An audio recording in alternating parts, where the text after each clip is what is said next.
प्रश्न है, कुछ संकट के कारण राज्य ए के कुछ लोग बी में चले गए और इस प्रकार दूसरे राज्य की जनसंख्या 19.96% की वृद्धि हुई।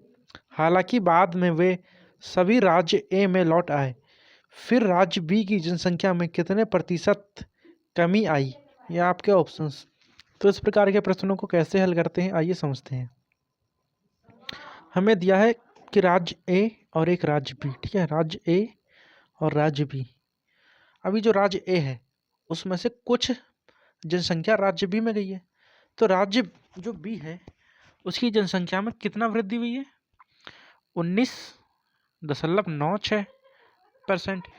क्या हम 19.96% को पूरा 20 मान सकते हैं? हाँ, 0.04 से कुछ ज़्यादा फर्क नहीं पड़ता, एक माइनर सा फर्क पड़ेगा जो हमें दिखेगा तक नहीं, ठीक है। तो हम क्या करते हैं, 19.96 को क्या मान लेते हैं, पूरा 20% मान लेते हैं, ठीक है। तो हमने क्या किया, हमने 19.96 को पूरा 20% माना, ठीक है। इसका मतलब क्या हुआ, जो राज्य बी है उसमें कितने की वृद्धि हो रही है, 20% की। इसको सोल्व करेंगे तो क्या आएगा, यहाँ से परसेंटेज हटेगा, नीचे 100 आएगा, 20 पंजे 100, 1/5, ठीक है। इसका मतलब क्या हुआ कि 5 थी इसकी जनसंख्या, ठीक है, बढ़ के कितना बढ़ रहा है, इसमें 1 बढ़ रहा है, इसका मतलब 6 हो जा रही है, ठीक है। राज्य बी की जनसंख्या पहले कितनी थी, 5। राज्य बी की जनसंख्या पहले कितनी थी, 5।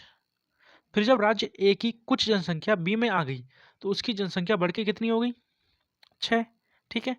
अभी फिर क्या कहा उसमें, हालांकि बाद में वे सभी राज्य ए में लौट आए, ठीक है, वे सभी राज्य ए में लौट आए और फिर बी की जनसंख्या में कितने प्रतिशत कमी आई। तो राज्य ए से कितनी जनसंख्या राज्य बी में आई थी, हमें साफ साफ दिख रहा है, राज्य की जनसंख्या, राज्य बी की जनसंख्या पहले कितनी थी, 5, बढ़ के कितनी होगी, 6। इसका मतलब क्या हुआ, कहीं ना कहीं राज्य ए में से एक जनसंख्या बढ़ के राज्य बी में आई होगी, तभी तो राज्य बी की जनसंख्या कितनी, 6 हो गई। अभी प्रश्न में कहा है कि वही जनसंख्या कितनी, वही 1, ठीक है, वो जनसंख्या फिर से वापस ए में चले जाती है, ठीक है। तो राज्य बी में कितने परसेंटेज की कमी आएगी, तो राज्य के बी की जनसंख्या कितनी है, 6, बड़ी कितनी थी, 1, तो उसको वापस दे देते हैं और परसेंटेज में आंसर पूछा है तो गुणा में 100, कितना आएगा, ये हो जाएगा 100 बट्टे में 6, बराबर में कितना, 6 एकम 6, 4 बचा, 6 छंग 36, 37 38 39 40, फिर 4 बजा, 6 छंग 36, 16.6। ऑप्शन नंबर बी हमारा राइट आंसर, ठीक है। ये प्रश्न ना ही कैलकुलेटिव था, ना ही इसमें कुछ करना था, इसमें सिर्फ समझने के ऊपर था, समझने की बात थी, ठीक है। हमें समझना है कि ए से कुछ जनसंख्या बी में गई और बी की जनसंख्या पहले कितनी थी, 5। जब ए की कुछ जनसंख्या बी में पहुंची तो राज्य बी की जनसंख्या होगी कितनी, 6। कितना बड़ा, 1 बड़ा। अभी एक ही को हमको क्या करना है, कम करना है, ठीक है। धन्यवाद।